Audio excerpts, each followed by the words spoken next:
איפה שוקי?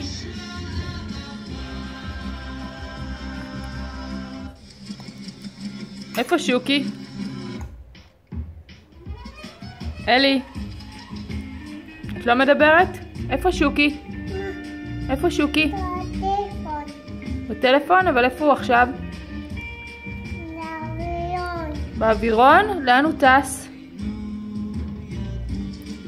באווירון. אבל לאן הוא טס עם האווירון?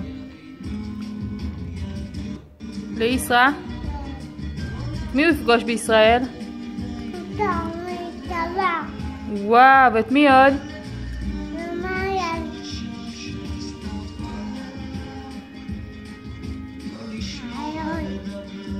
אלון?